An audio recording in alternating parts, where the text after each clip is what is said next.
following is a Live the Dream Media production.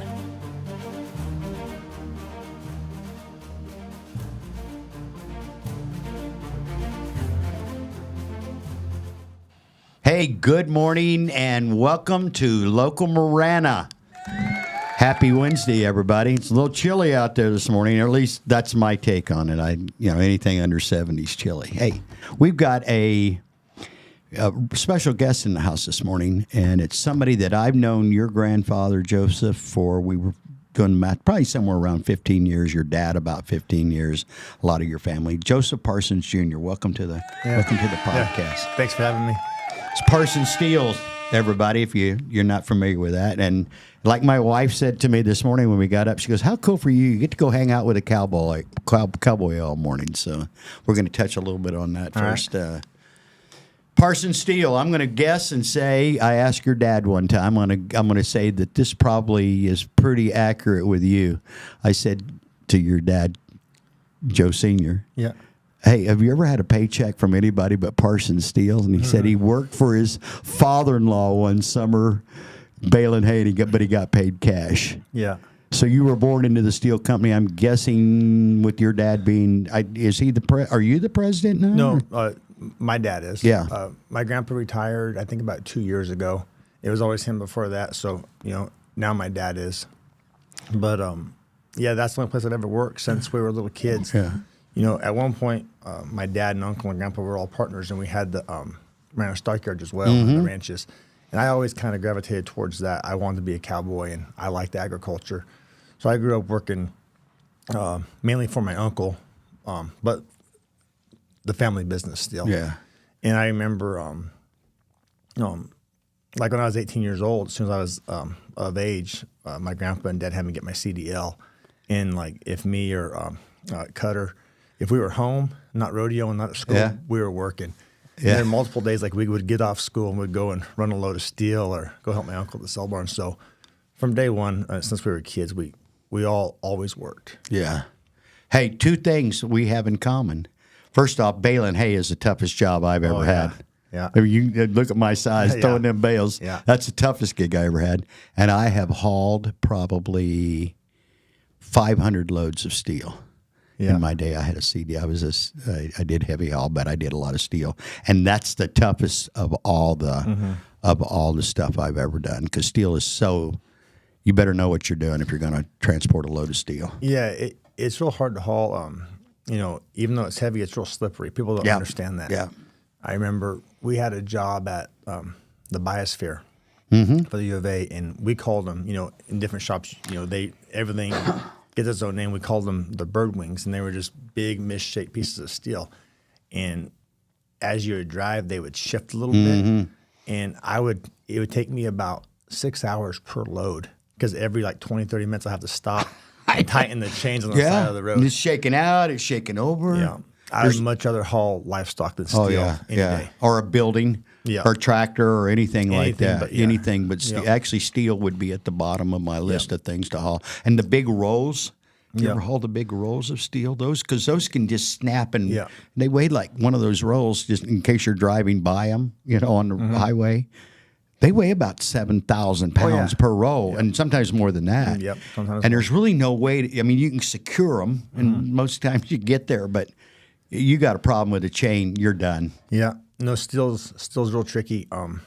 Since I've hauled it, anytime I'm driving down the road and I see steel trucks, I'm always watching like, how do they secure it? Because I want to learn the trick because I haven't found a great way yet. Do you still haul it? If I have you to. still got a CDL? Yeah. Yeah. Mine's retired. You can't bring me out of retirement, so I'm not going to haul your steel for you. But Yeah. No, I kept my CDL, and we're trying to get some CDL drivers, but the problem now is it's a lot harder to get now. Yeah. There's like mandatory school, and it's like when we got it, it wasn't bad. You study, you take a physical, a test, go drive, you got it. Now it's like a 6-week course or something like that. It's hard to get. Yeah. Yeah, steel's tough. So shout out to all. I've hauled I've hauled hay. I hauled a truck at load of hay one time. That is not fun. That's not fun either. But you're probably not gonna kill anybody with a bale of hay. Whereas some steel can really cause.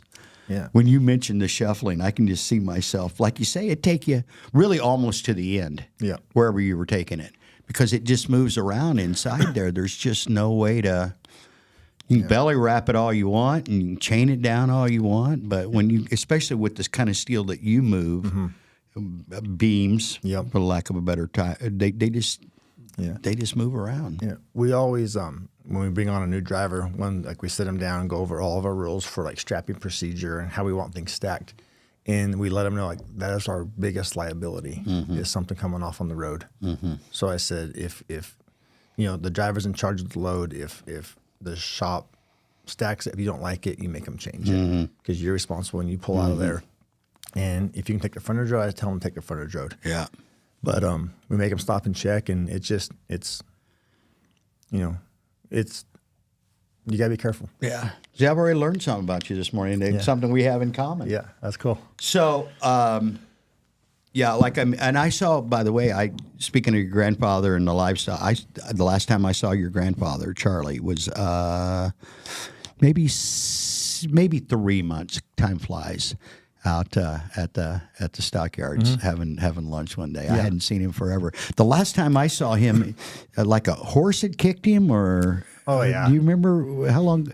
So that's been like 3 or 4 years ago, maybe even a little longer than that. He's he's a tough old guy. He's always got something. Is he in his late 80s? I would guess, right? I was thinking because your dad and I think are the same age. My dad just turned 68 in October. Okay, your dad's a tad bit older. Yeah, I think my grandpa is 89 or just turned 90. Yeah, he just had a birthday in August, and you know how you talk about it. You always say, "Oh, you're getting close to 90, getting close to 90." So I'm not sure if he's actually 90 or the next one's 90. Yeah, but he's right there. Yeah, your grandpa and your dad too, to a lesser degree, but your grandfather and I have had long-winded conversations over at the bakery when he'd be over there, and I hope I'm not squealing him out, but he'd like, "Hey, give me a little extra icing on there. Do you got any cookies to go with?" He's always had a sweet tooth, and anytime when I was a kid, he'd take me to lunch. Would always after every lunch was either a cookie or cinnamon roll or milkshake. Yeah. He's a really good dude. Your dad. Oh, yeah. I saw your dad about. I used to see him a lot when they'd come in. We talked about this off camera. They used to get their hair cut here, so I'd see him every 3 to 4 weeks, and then they'd sneak in and grab a cinnamon roll or a cookie or something, and occasionally lunch. But I saw your father about a year ago out at Post.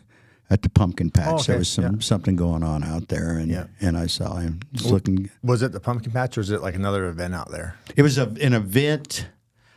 What was it, David? Do you remember? You were there. Do you remember David Samarano? Let's give him a shout out in what Christopher DeSimone refers to as the meat locker. He's actually running the show back there. Raul's out on a project this morning. Okay, I'm not going to lie to you. I was communicating with somebody else on some other software on here. So, what was the question about? The question was when we saw Joe at the pumpkin patch. What was the event? Do you remember? Was it like a chamber mixer or what was that? Yeah, it was a chamber mixer. Yeah. Yep, that's what it was. That's what I was going to say. Yeah, it was a cool day. Yeah, he was a good dude. I always liked him. So I want to talk about something else for a little bit. Steel and all that. We'll come back to it. And your family. I think your grandfather started Parsons Steel. Is it like 50 years plus? 52 years. I think 52. I think 72. So going on 53 here. Yeah, he told me that, and I'll get into that a little bit later. But like I say, my wife said you get to hang out with a cowboy this morning. Let's talk about that a little bit because you spent a lot of time on the circuit, for lack of a better word, right? Yeah, I did. I was out there a long time. I think so. I graduated high school in 03, and then the first few years, like 04, 05, 06, I would go over the summer pretty hard, but I was still going to school. I was going to college, and I think 06 I had a pretty good year. And the way it works is there are major rodeos that you need to do good at in order to qualify for, say, Las Vegas, and you have to go the year before to get into those. So in 2006, I went, had a pretty good year. In 2007 was the first year I went real hard, and I qualified to all the good rodeos. And from 07 until about 2016, probably 17, I was gone.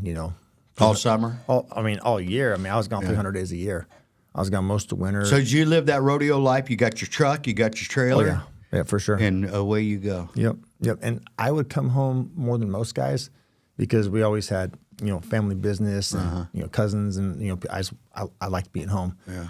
But I was gone. I was gone a bunch. What about that?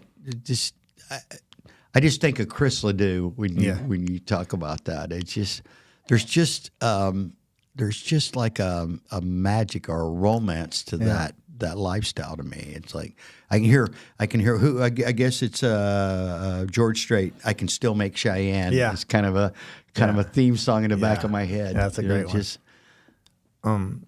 There's just it's almost got to be like I hate to use this word, but it's got to be almost like a drug. I mean, to be in that environment. It is. It is like that, and it's hard to ever like truly get over.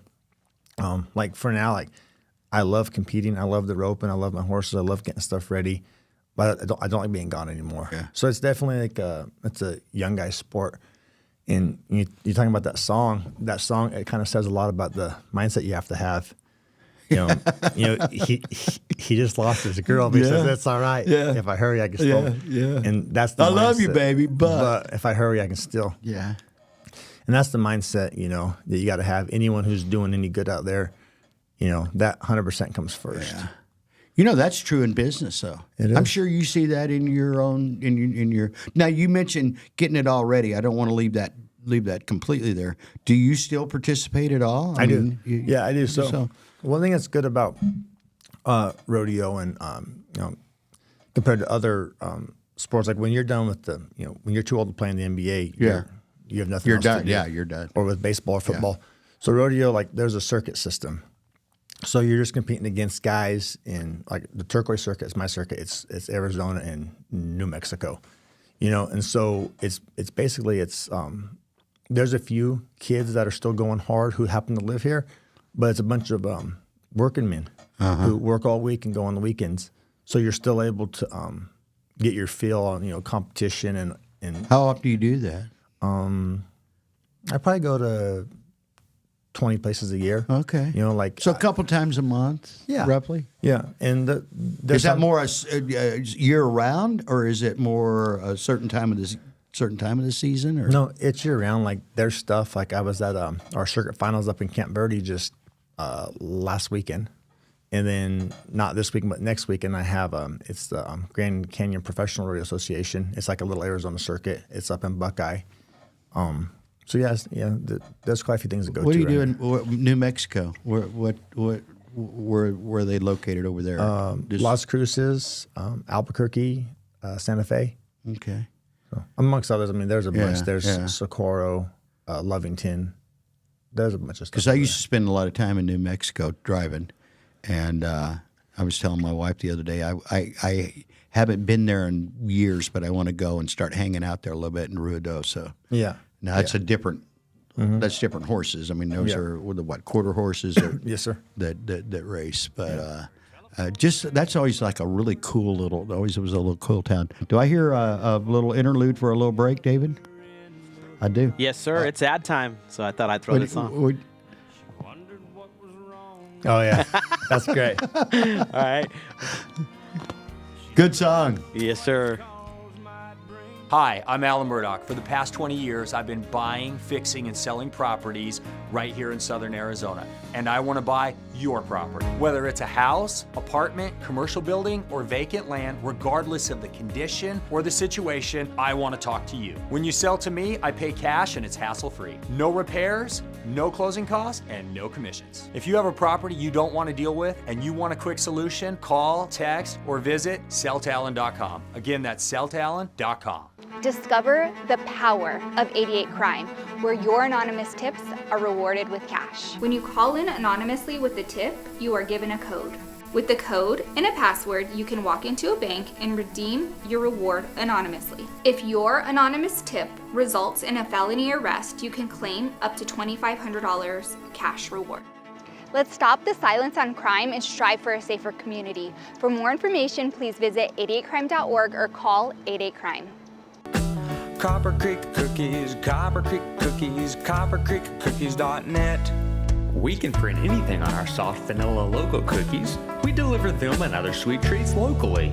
We are located at 4249 West Ina Road, Suite 121. Call us 520-300-1131. We bake smiles. Copper Creek Cookies, Copper Creek Cookies, CopperCreekCookies.net. Your favorite radio just got bigger, bolder, and better connected. Live the Dream Media is revolutionizing how you stay tuned in. With our explosive growth in online radio and our brand new mobile app, your entertainment goes wherever you do. Stream your favorite shows, discover new hits, and connect with audiences across the digital landscape, all at your fingertips. Advertisers, don't miss out. Join our expanding digital network and reach engaged listeners across platforms. Download the Live the Dream Media app today and experience radio reimagined. Okay, so we're still on. Facebook didn't kick us off for playing. Have you still got that queued up? I do. Play us just a little bit more of that real quick before we get back to 10 seconds. Joseph. Yeah. Don't do it.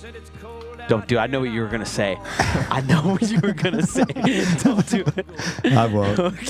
You haven't got the censor button ready, have you? No. Okay.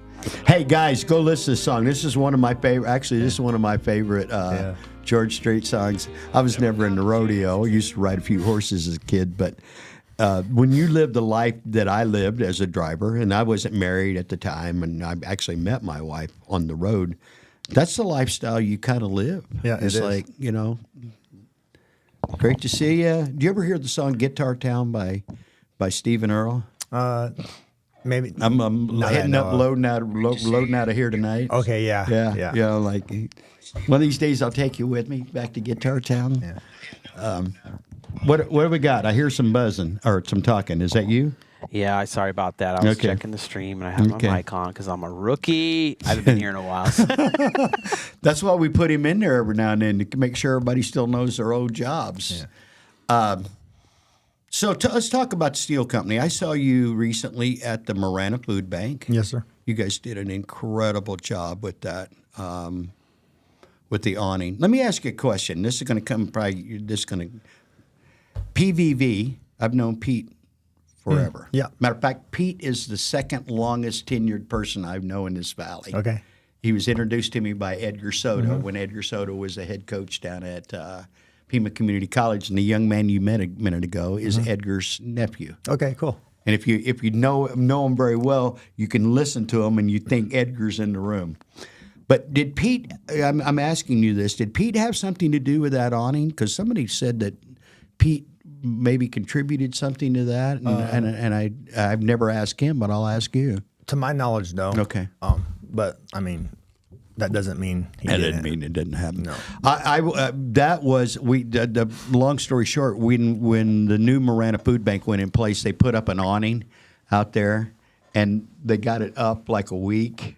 Yeah. And we had one of those microbursts come through and threw it across the parking lot, and your dad got involved in it. And go on the Live to Dream Media, the local Marana, and look at this piece of work. It is that's first class, man. Hey, Clint, I got a comment in here for this. Joe is a great man from Cody Tripp. Just wanted to let you know. Hey, cool. Clint, I'm going to put this up there for the viewers and listeners. They can call in to chat with you guys. Okay, that's 520-477-1106 if you want to talk to Joseph. Yeah, if you have questions for him, you want to call jump him in up, the conversation. Cody. Tell him how great he is. Yeah, jump in with us, man. Thanks, Clint. Yeah, we've known Cody a long time. Yeah, he's a good dude. You worked over here for Anton yeah, Cody's a good guy. I met Cody when he was a kid. Yeah. Matter of fact, all these guys I know, I've known them since they were, even now, like Anton. Do you know Anton? Good dude. I don't. He owns Innovative Science, and I was thinking the other day, I've known Anton since he was in his 20s, and now he's in his mid-40s. Yeah. That's weird to me because I haven't aged a lick, and you guys all went from kids to grown men. Yeah, that's what's kind of funny is like rodeo, like I don't feel like I'm the old guy at all anymore. But like this last week, and I'm 40, and there's some kids there that are 18, 19, And when I was 18 or 19, a 40-year-old, I was like, man, that guy's getting old. You're that guy. I'm that guy. I'm that guy. That's funny. It's funny how fast it goes. You know what? You mentioned your dad's 68. I'll be 67 here pretty shortly. I knew we were pretty close to the same age. It just happens. I bet if you ask your dad, and you probably have, it just happens so fast. Yeah. And I remember my dad, I asked him, my dad passed away when he was 69, so he was 60 or 65 when I asked him this, and I'm like, how does that feel? And I was in my early 30s, and he's like, I don't feel much different than I did when I'm a kid. And I'm thinking, what does that mean? Yeah. And now that I'm here, I'm like, the only time I think about it really is when I look in the mirror to shave, and I'm like, oh, who is that guy? Yeah. I kind of recognize him. Yeah, it's always weird, like when you go, you see someone that you went to high school with that you haven't seen in 15, 20 years, you're like, man, they gotten old. Isn't that weird? And they're probably looking at me thinking like, man, he looks old. So do you, with Parsons Steel, that's your job. You probably put in a lot of time, and then every other weekend or so you're on the rodeo circuit, right? Is that? Yeah, and I'm at the point now I enter kind of around work. If we have something real important going on a weekend, I'll just not enter that rodeo or not go. Right. So work definitely. The difference now is work comes first. Yeah. When I was a kid, I didn't have an important enough role. If I was gone, it didn't matter. But now I'm at a point where, there's certain things I need to be there for. Yeah. Can I guess and just say, with your dad being the number one guy, even at his age, you're the number two guy? Is that? I don't. I don't know about that. How's that? Just tell me. Explain your. So my dad and Tom Glenn, he's a guy that come over. I think like 42 years ago. My dad and Grandpa understood the erection side of it. Tom understood the fabrication side of it. And at the time, Parsons Steel was just an erector, so we were always dependent on fabricators. And my dad got tired of being on site and not having the right steel. So he asked my grandpa, he said, I want to start fabricating. And my grandpa said, well, we're not set up for it. And my dad said, well, I know a guy who does. And he was working at a different steel company back then. He was kind of running their shop, and my dad brought him over. I mean, like I said, it's been 42 years, and it's kind of, so it's my dad and him for sure. And then kind of like there's a handful of us, like my sister, has her area. She's like billing, receiving contracts. Which sister is that? Emily. Emily. Okay. Yeah. So it's her, and then my little sister takes care of like all payables and whatnot. And then we have it kind of broke up. So, it's my dad and Tom definitely. Tom, and then there's a handful of us kind of all right there. Middle management, for lack of a better word, I guess. Much. You know what? That is so cool. I love those stories. When your grandfather and I would talk about this, I love family stories. We're a family business. Mm-hmm. Sure. And it's not always blood, because David's not blood, but he's family. People see me with his kids, and they're like, are those your grandkids? And I'm like, well, long story short, yes. Yeah, I can't separate blood from the chosen people that I do work with. You talk about family, so our I knew who that was. Come on in, Ron Arenas. You know Ron Arenas? I don't. Pixel Rocks Heating and Cooling, Jospeh Parsons, Parsons Steel. Go ahead. I'm sorry. So our core staff, so it's of course my dad, myself, and my two sisters, and then Tom Glenn is like right up there with my dad. Yeah. Well, his son works for us. Okay. And Tom's brother, Jim, he ran the shop for 40 years. He's retired a few years ago. Our new shop foreman is someone that they knew since he was a little kid. They were all, our detailing department, like drawing and drafting, he's been with us for like 15 years now. He went to school with my little sister, his whole entire time. Our field, David, he runs the men in the field. His grandpa worked for my grandpa. His dad and uncle worked for my grandpa and my dad. Then he's been with us for like 25 years. I ken that kind of. I mean, we're lucky that we get to that we get to do life that way. I mean, we're really fortunate that I know I am, and I know you feel that way too. It's kind of like a family musical group. Yeah. You can't match that with any other, when like a family sings together. Let's say there's 4 brothers and they all sing together. You can't replicate that any other way. Yeah. It's just, each other's, I mean, for 40 years you guys have been, so some of these guys have been there longer than you've been alive. Yeah, exactly. And it's just, everybody just knows what they need to do intuitively. Yeah. That's why I think you guys have got, what'd you say, 52 years? 52 years, yeah. And so it's that, and like what I like about it, and I've said this a bunch to people, and I don't know if it'll make sense or not, but if someone called me and said, hey, this happened, David or Joel or someone did this, I would know if it was true or not. I could say, David didn't do that. Yeah. Joel didn't do that. Yeah. Like you would know if, so that's what I like about it. And there are some guys that you don't know. You're like, well, he might have done that. We'll have to find out. Yeah, we'll see. Do a little research. Show me the footage. So what do you guys primarily build? Is there like a primary thing that you guys really are good at and you enjoy doing, or just anything structural we do? My dad and Tom Staines will do anything from a handrail to a high rise. Yeah. So we do little decorative stuff, but just kind of heavy duty structural stuff. We like the industrial work. One thing that we always say is we do a lot of the stuff that no one else wants to do. A lot of the tricky, hard stuff. That's so key to success.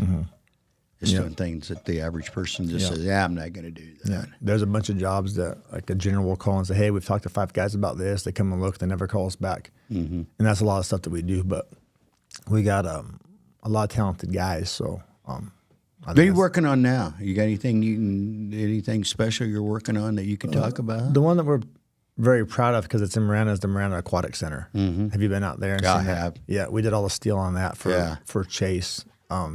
Man, that's coming along too, isn't it? I was just out there a couple of weeks ago. Man, every time I go by there, because I go out and get the mayor and run him around, and I was there a couple of months ago, and then I was there a couple of weeks ago, and I'm like, wow, they've done a bunch of work since I was here last. Yeah, that one, we're proud of that. It's in our hometown, of course. We'll all go there, I'm sure. Have memberships. It's a cool looking building. It's kind of like a work of art, really. Yeah, it really is. So we're doing that one. That's our big project right now. So there's some pictures of that on Local Marana we posted when I was there a couple of weeks ago. I always come out of the town center and cut across the parking lot, that big gravel/dirt parking lot, because you get a good angle at it. And there's some really cool pictures. Yeah. Did you guys have anything to do with the fire department? Did you do anything? No, of that? we did not. Okay. No, it's just the reason I mentioned that. It's just such a beautiful setup, the way that is all sitting there. Yeah, that it's just south of that new fire department. Yeah, it's like crazy how that part of downtown Marana it is now. Yeah, Marana's done a good job. I'm on the Planning and Zoning Commission down there. Marana's done a good job. So there's a lot of good stuff going on. Just kind of like off the record, but I'll ask you because we're on the record. Have you dealt with? I'm with the Oral Valley Church of the Nazarene, OVCN. Have you met with them? Because there was some. They met with different people. I don't know. I'll tell you this: you guys get us. You get what we're doing. Yeah. I don't know if I've seen anything from there or not. I've been on there for like 3 years now. Okay. I don't remember all. This of them. would be like really current. Yeah. Matter of fact, we're voting Tuesday, the board, on some property that we're gonna come. Yeah, we're gonna come. And that was one of them Ed Honey's. Ed Honey, I called him yesterday, the day before, and I'm like, they're having the last of the town hall meetings at the church next Saturday, and I'm like, you should be there because he and I in a car out here a couple of years ago, this is where that whole conversation started. I said, you were there at the beginning. You're the father of this. Yeah. I'd like for you to see the end of this. So that's cool. So when it comes to you, Joseph, we need. Well, you know why it happened? Oral Valley didn't want what we were. They didn't want it. They didn't want it, and it's our own money on our own property. Yeah. No different than we're right there next to CDO and James Craig and all that. Sure. And they're like, nah. We're not interested in that at all. Wow. which floored me in the beginning. And then being a man of faith, I was like, when it played out and Ed and we started with Terry Rosen, got involved, it's like, wow. That's what it should have been all along. We just didn't know any better because the demographics in Marana, we're going to do a youth center is part of what we're going to do. The demographics in Marana are way younger than the demographics in Oro Valley. I live in Oro Valley. Well, here's what Ed tells people. Clint lives in Marana. He sleeps in Oro Valley. Yeah. I believe that. So that's what. Well, I've been in this business since 2005. So I've been down in Marana since 2005. Yeah, so my waking hours are spent in Marana. And I go up there and sleep, and then I come back down. Come back home. I love it here. I do. I love Marana. I really do. I mean, Oro Valley's a great place to live, and life's good up there, but it's primarily 55 is the average age in Oro Valley, and 39, which is right in your profile, is the average age in Marana. Well, if you're going to do something for the youth, exactly. where are you going to do it? Yeah, exactly. And the corridor, the geographic, and I was talking to Ed yesterday or the day before. The things that have happened in Marana are not by accident. Yeah, there's some good geographically couldn't be located better. You're right on 10 runs through the middle, and I've been coming here long enough that I remember like the old school out there. I hear you, David. Was just a Circle K and the gas station across the street, and that little grocery store. Yeah, there he is with some more Billy the Kid. We're going to go to another quick commercial break. Let them sponsors tell everybody how great they are, and they are awesome. And then we'll be back with Jospeh Parsons Jr. in just a moment. Hi, I'm Alan Murdoch. For the past 20 years, I've been buying, fixing, and selling properties right here in Southern Arizona. And I want to buy your property. Whether it's a house, apartment, commercial building, or vacant land, regardless of the condition or the situation, I want to talk to you. When you sell to me, I pay cash and it's hassle-free. No repairs, no closing costs, and no commissions. If you have a property you don't want to deal with and you want a quick solution, call, text, or visit selltoalan.com. Again, that's selltoalan.com. Discover the power of 88 Crime, where your anonymous tips are rewarded with cash. When you call in anonymously with a tip, you are given a code. With the code and a password, you can walk into a bank and redeem your reward anonymously. If your anonymous tip results in a felony arrest, you can claim up to $2,500 cash reward. Let's stop the silence on crime and strive for a safer community. For more information, please visit 88crime.org or call 88crime. Copper Creek Cookies, Copper Creek Cookies, coppercreekcookies.net. We can print anything on our soft vanilla logo cookies. We deliver them and other sweet treats locally. We are located at 4249 West Ina Road, Suite 121. Call us 520-300-1131. We bake smiles. Copper Creek Cookies, Copper Creek Cookies, coppercreekcookies.net. Your favorite radio just got bigger, bolder, and better connected. Live the Dream Media is revolutionizing how you stay tuned in. With our explosive growth in online radio and our brand new mobile app, your entertainment goes wherever you do. Stream your favorite shows, discover new hits, and connect with audiences across the digital landscape, all at your fingertips. Advertisers don't miss out. Join our expanding digital network and reach engaged listeners across platforms. Download the Live the Dream Media app today and experience radio reimagined. And we are back with Clint's Country Hour with Jospeh Parsons. We're we're pushing it today. That's what we do all the time. We're licensed David? to do this stuff, but I was telling Ron back here, he was asking about it. So the viewers and listeners. So on our stream, if we put music out, even if we've used stuff in the background that's from Adobe, we have to send a license every time. We'll get smacked. Yeah. Don't do that. So it's in the license. So we're gonna see what happens today. They might shut us down, but we're gonna risk it. But hey, we love living on the edge. We got no problem. Hey, can I ask a question? Yeah, I wanna absolutely. Sir Jospeh here. What is the biggest accolade you have accomplished in rodeo good events? Good question. Something you've been involved in. What's the biggest one that stands out to you that you were really, really proud of? As far as an accomplishment? Yeah. Probably in 2010, I made it to the national finals in Las Vegas, which, if guys don't know, that's the Super Bowl of rodeo. Yeah. You know, over 100 guys go all year long to 100 rodeos, and only the top 15 get to go. And Wow.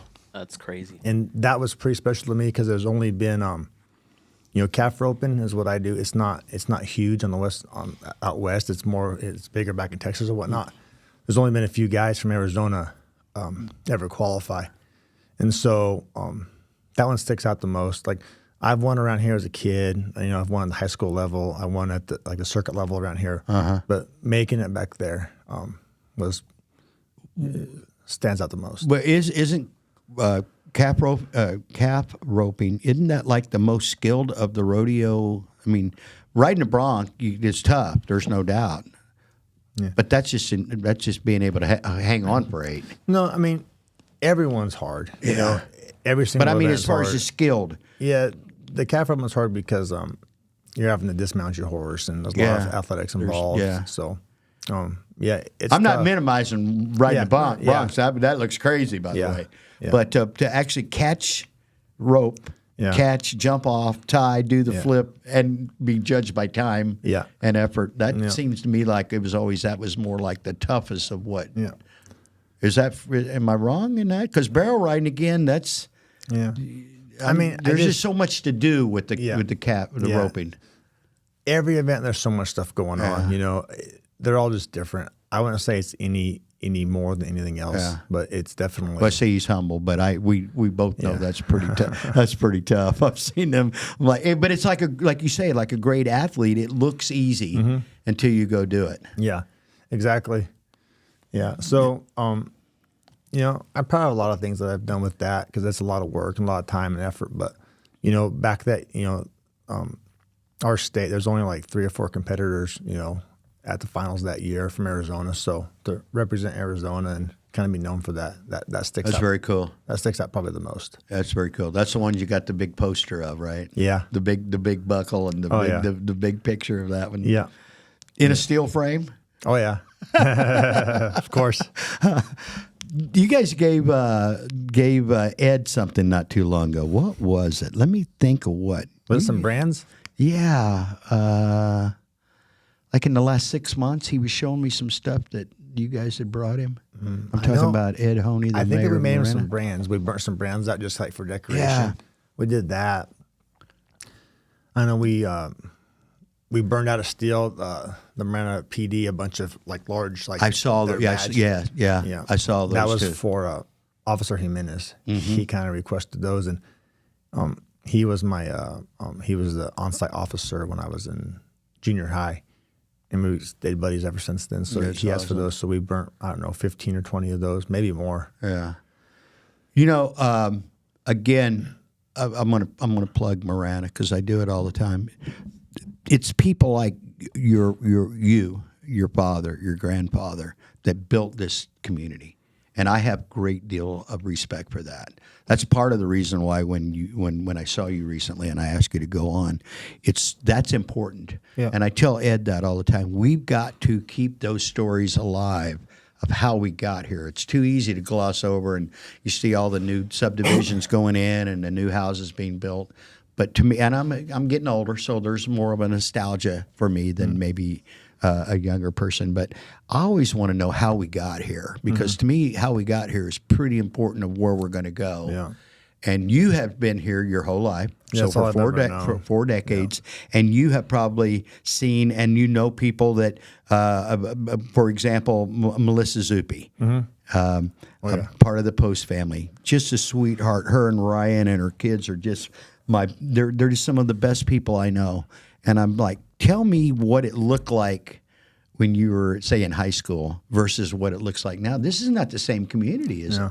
Well, first of all, Melissa and Ryan's son, Matt Zuppi, he works for us out there. Oh, is that right? Yeah. I didn't know that. Oh, yeah, he's a great kid. Yeah, they're awesome kids. He leaves and goes to school, but when he's home, he's working for us. He's a good kid. He'll be able to do whatever he wants to do. He got a work ethic, and he's Where's smart. he going to school? Somewhere like in I think in Idaho. Yeah. I'm not 100% sure, but he's a good kid. And like I said, you know, you see kids like that, work ethic and smart. He can do, whatever he wants. Yeah. But, it's interesting. When someone says Marana, I think about R&R Pizza, the Chevron. I love that place. That is Marana to me. I love it. And that was the only thing here when I first started coming to Marana before I even moved here. Yeah.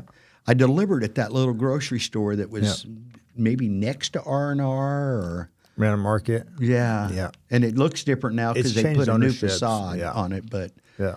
that was back in late 80s, early 90s. I've lost track of time now over the years. But And then do you remember the Kenny's Market? He used to have like the arcade and the movie riddle, like he'd go rent a movie. yeah. Yeah. Isn't that crazy?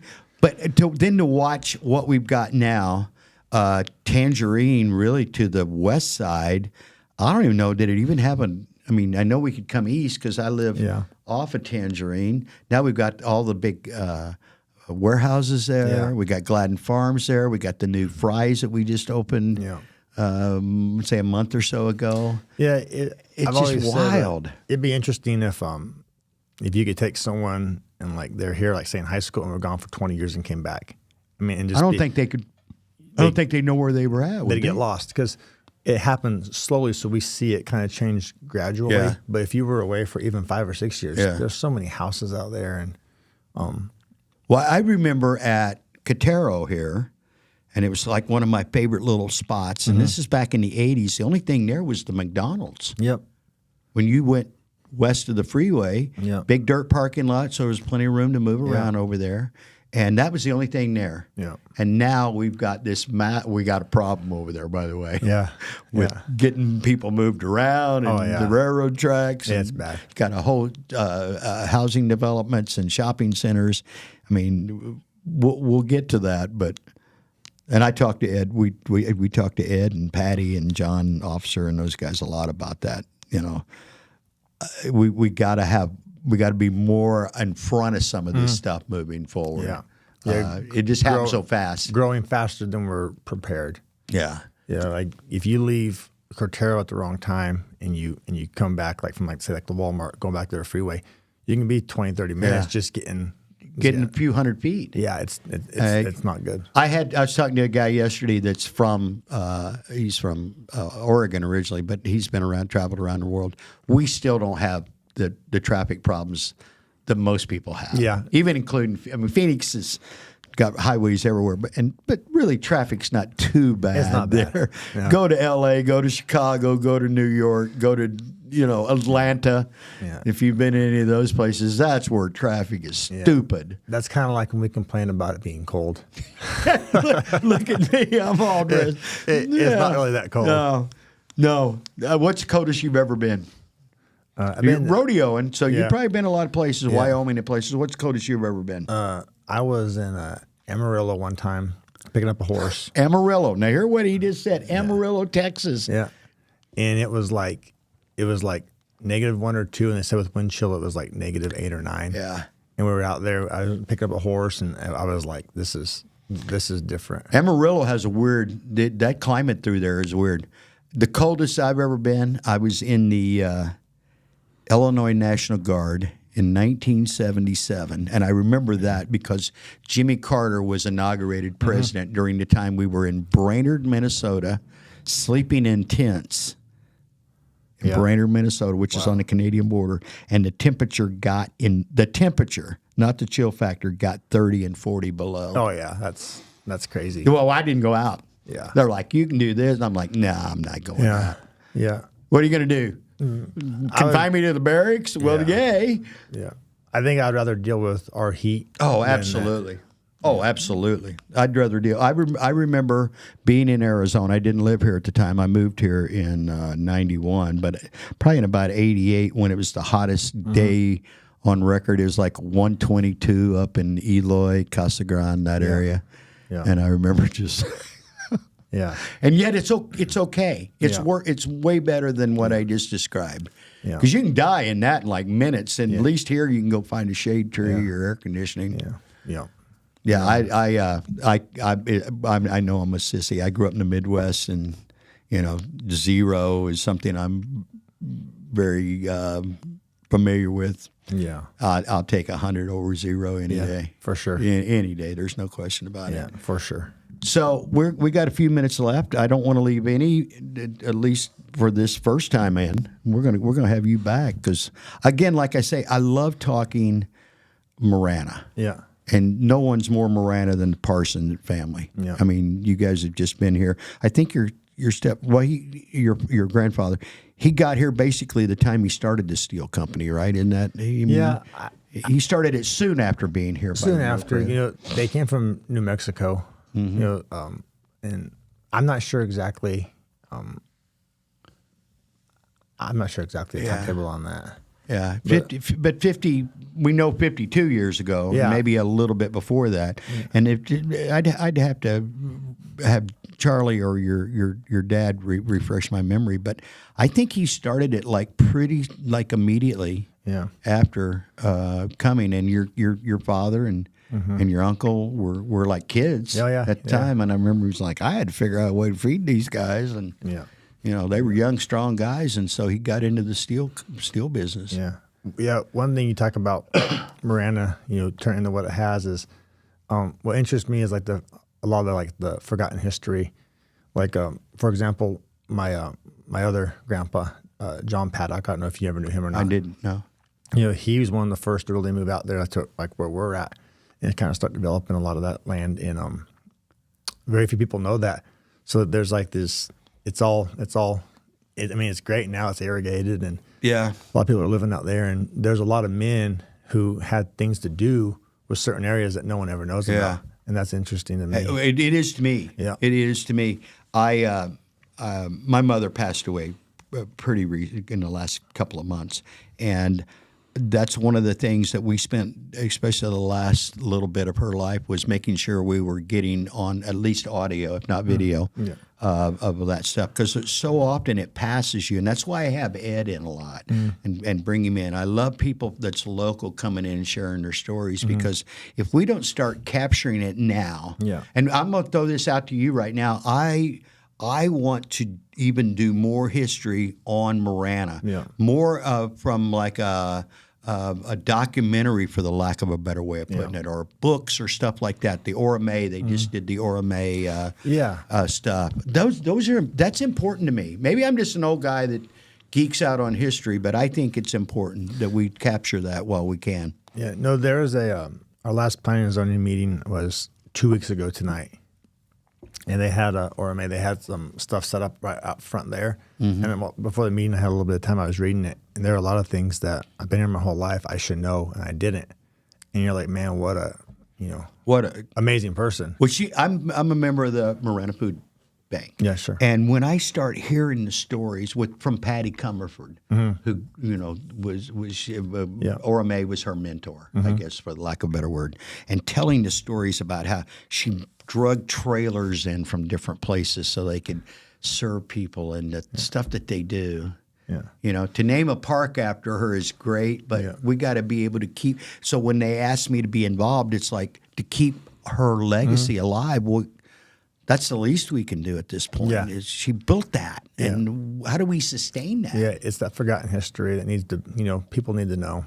Or at least I do. Am I wrong? I mean, no, I'm glad to see younger people like yourself that are into that, because I think it's so important that we know how we got here. Because again, I think it's like the heritage stuff is so important. And that's why with the park and the donkey they found, I can't think of his name, but you know what I'm talking about.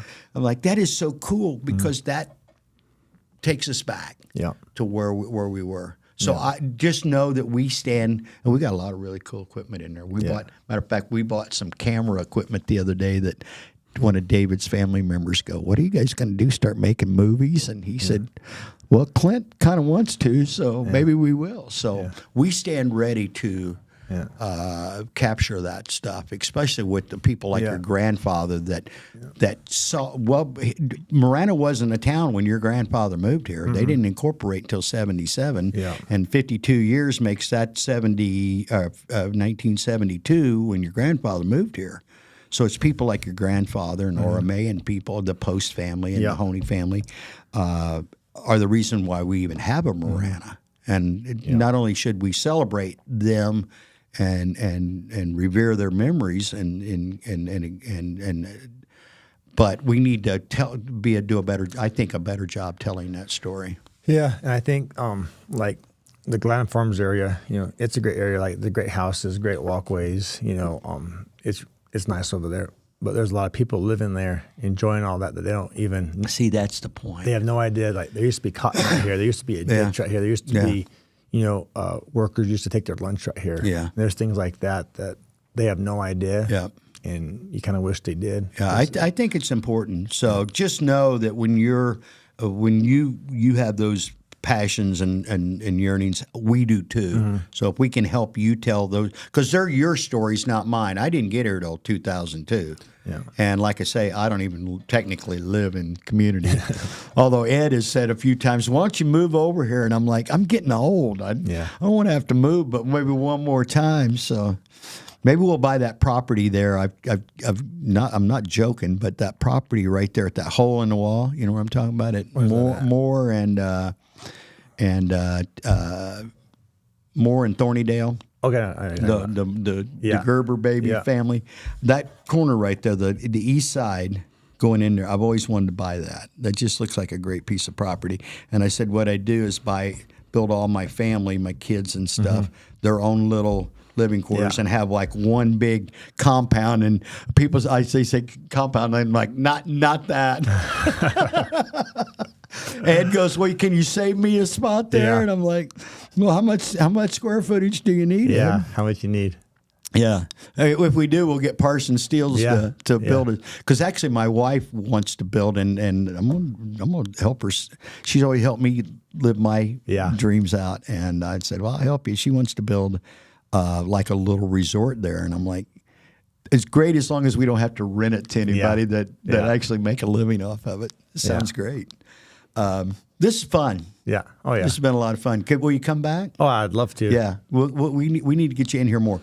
I do want to again shout out to everybody here in Marana. I love doing business in Marana. I love living here.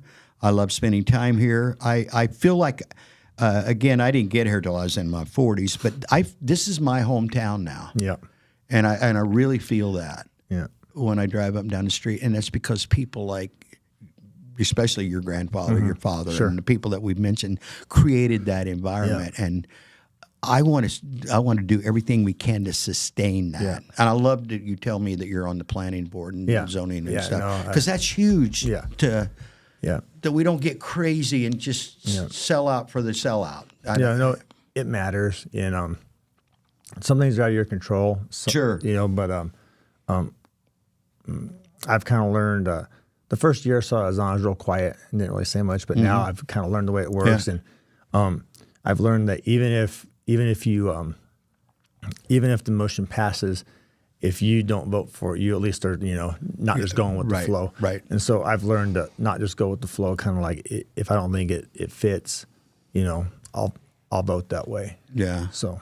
I heard this about boards, and first off, if you've been asked or selected or voted onto a board, you've been approved, so you don't have to prove yourself. Yeah. And I read this the other day, and I'm like, that's because I'm a talker. Yeah.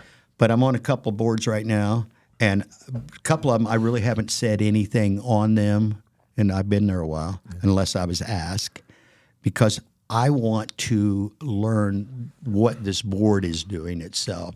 And they said there are a lot of organizations that won't even allow the new board members to say anything for the first 6 months to a year, because you've already proven your worth being on there by either, like I say, being voted or selected or asked to be on them. So you don't have to validate yourself. And for me, I love learning. As much as I enjoy talking, I know that if I listen, that's where I'm going to learn. I already know what my thought process is. So one thing that I like about the board that I'm on out there is there was a controversial topic that came up, and it ended up not passing. It was a full house. I mean, you've been in that room. I don't know how many people fit in there. It's got to be a couple hundred. Yeah. It's pretty big. It was full, people standing. And there were some people who were more or less making threats. They're like, we know who you guys are. And this next this next election, you guys won't be voted. Yeah. And I was like, little do you know, everyone on this board, volunteers. Yeah. We give up our Wednesday night. No pay. There's no pay. We're away from our families. We've been working 12 hours. We want to go home. We're here because we care about Marana, and that's it. Yeah. So we've dealt with that recently in Oro Valley with the church and all that. Just angry people. Yeah. To me, Ed and I talk about this. Okay, it's okay for us to disagree, Joe. Joseph. Sure. It's okay. Mm-hmm. But we don't have to be disagreeable in that process, right? I mean, I've been married to my wife 33 plus years. We disagree about a lot of stuff. Yeah. Matter of fact, we disagree with each other more than we do everybody else probably combined because we're just forced to with proximity. But it doesn't affect my love for her, and I don't think it affects her love for me. Yeah. So how'd we get here? Yeah. I read this deal once, and it says you have to remember you're arguing the point, not against the other person. Exactly. You know, if you and me are talking about something, I'm not arguing against you. We're talking about this. Yeah. Whatever this is. Yeah. But I've just seen it. So, and you know, again, I'm an older guy. I didn't see it's rude. Mm. It's disrespectful of other people. Because again, you and I are going to disagree as we get to know each other better. And Ed and I go at it pretty good sometimes. But there's never any. Well, you're a dummy because you don't agree with me or back to me. We disagree on this, and now how we gonna come to an agreement that we can make this thing work? Yeah, is it valuable enough to do that? Then we need to sit down and put personalities aside and try to figure out ways to. And it's never about what Ed and I actually argue about the most. Who the most blessed person is? That's a good one. Clint, I'm A1 today. One A. I'm 1A plus. I'm like, okay. I'm 1A too. Yeah. So, that's a good thing. Joseph, it has been a pleasure. Yeah, it has been. It's been an extreme pleasure. It has been. I'm gonna when we get done, I'm gonna go ahead and just book this guy. So hey, I hope you've had a good time listening to Joseph. He just. Again, I love your grandfather. He's just a good dude. I saw him, and like I say, and I just gave him a big old hug. I hadn't seen him forever. And your dad, your uncles, your aunts, your cousins, your nieces and nephews, you guys are just awesome people. Yeah, well, and we appreciate what you. I mean, thanks for building this thing up so we could come have a great place to hang out. Yeah, no, I appreciate it. Thanks for having me. I'll come on anytime. We're good. Yeah. Okay, hey guys, thank you so much. We appreciate your time as always, and hey, be nice to each other. It's just really not that hard. God bless you.